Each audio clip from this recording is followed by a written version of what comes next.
Ngayong araw, dito po sa mundo ng crypto ay lumalakas ang corporate adoption ni Bitcoin at ayon po kay Willy Woo, kahawignan nito ang nationalization path na nangyari sa gold bago ang taong 1971. May prediction din si Samson Mao na lilipat pabalik kay Bitcoin ang mga Ethereum investors sa tamang oras. At sa isang bagong technological na hakbang ay inilaunch po ng World Mobile ang isang drone-based network para magbigay ng 5G service. Kaya yan po ang mga malalaking balita na siyang ating pag-uusapan sa video na ito sa araw na ito. Ngayon pong August 12, 2025. Pero bago po tayo magpatuloy ay pakibasa na lamang po muna ang disclaimer dito po sa ibaba ng ating screen. At ayan, simulan po natin sa ating pinakaunang balita rito. Ayan, nasabi rito ay Bitcoin's corporate boom raises Fort Knox nationalization concerns. Yan, bakit nga ba may pangamba sa corporate boom ni Bitcoin? Umabot na po sa higit $100 billion ang kabuuang hawak ng mga corporate crypto treasuries. At dito nagsimulang mangamba ang ilang analyst na baka balang araw ay in-nationalize ng United States ang ilan sa mga hawak na ito. Parang inuulit lang ang nangyari sa panahon ng gold standard kung saan kinuha ng gobyerno ang kontrol sa malaking bahagi ng gold reserves. Kung mangyayari ito kay Bitcoin, posibleng mawala ang decentralized essence na kinikilala natin dito.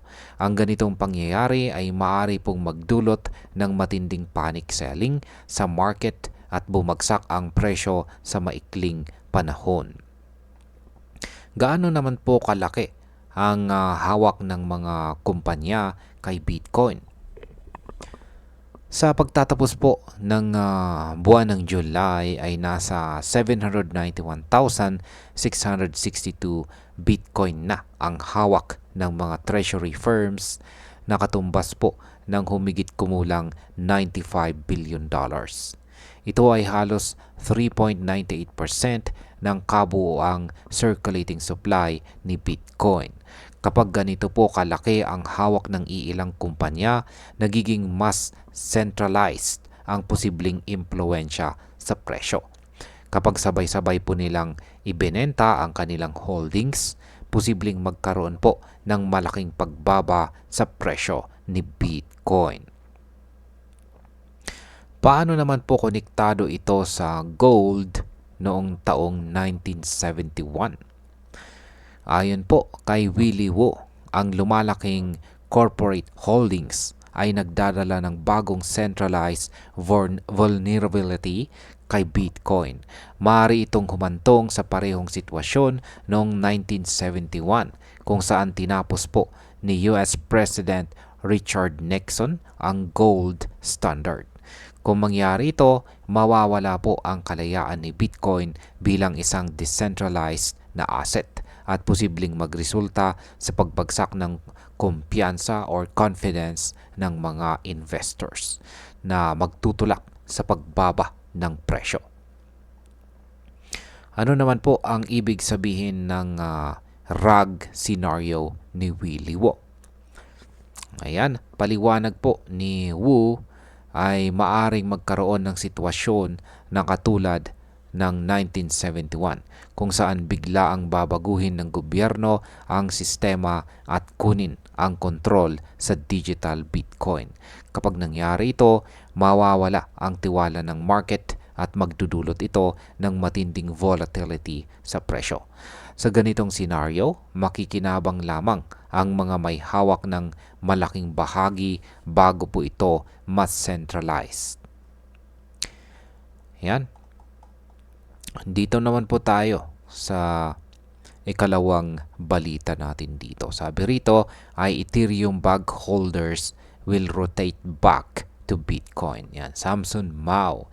Bakit nga ba lilipat pabalik kay Bitcoin ang ilang Ethereum investors ayon kay Samson Mao. Ayon po sa kanya, kapag sapat na mataas ang presyo ni Ethereum, ay maraming investors ang magbebenta nito at ibabalik ang kanilang pondo kay Bitcoin.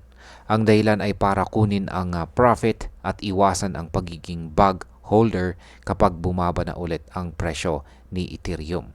Kung mangyari ito, posibleng tumaas po ang presyo ni Bitcoin sa maikling panahon habang bumabagsak naman si Ethereum. Ngayon ay ano po ba ang tinatawag na bag holders dilemma? Ayan. Ayon po kay Mao, mahihirapan si Ethereum na lagpasan ang kanyang all-time high dahil kapag malapit na sa level na ito, mas lumalakas po ang tukso ng mga investors na magbenta na. Ito ang tinatawag na bag holders dilemma. Sa market, ito po ay nagdudulot ng paulit-ulit na resistance na pumipigil sa presyo na tumaas pa. Ayan, sunod na tanong ay sunod na balita po pala natin dito ay ito, World Mobile launches aerial drone network for telecommunications. Yan, ano nga ba ang bagong 5G drone network ng mobile network? Inilaunch po ng World Mobile kasama po ang Protelindo mula Indonesia ang isang project na magbibigay ng 5G service gamit ang hydrogen-powered drones na lumilipad sa taas na 60,000 feet. Layunin itong maghatid ng internet sa mga lugar na walang signal o mahina ang koneksyon. Ang ganitong technology ay maaaring magpasigla sa demand para sa DePIN at saka Web3 based telecom solutions na posibleng magtaas sa presyo ng kaugnay na crypto tokens. Yan, bilang panguling katanungan ay ano naman po ang epekto ng expansion ng wireless coverage na ito?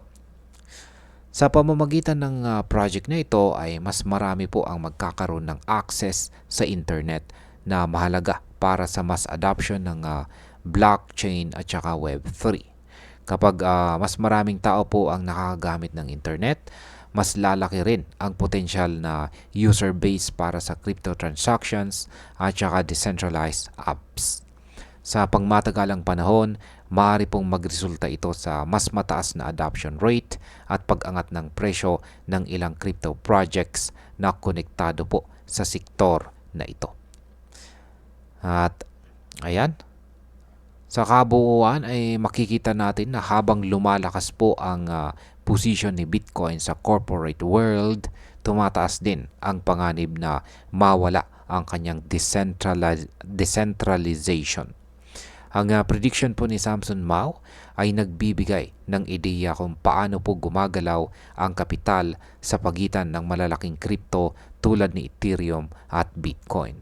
Ang project na dala ng World Mobile ay patunay naman na may mga innovation na kayang magbukas ng bagong opportunity para sa mass adoption ng crypto. Ngunit sa lahat ng ito ay nananatiling malinaw na ang galaw ng market ay mabilis magbago. Kaya mahalaga po para sa mga traders na maging alerto at handa sa biglaang pagbabago ng presyo. At ayan, hanggang dito na lamang po tayo sa video na ito mga ka-crypto. Marami pong salamat sa panonood. Ingat po tayo lagi at God bless po sa ating lahat.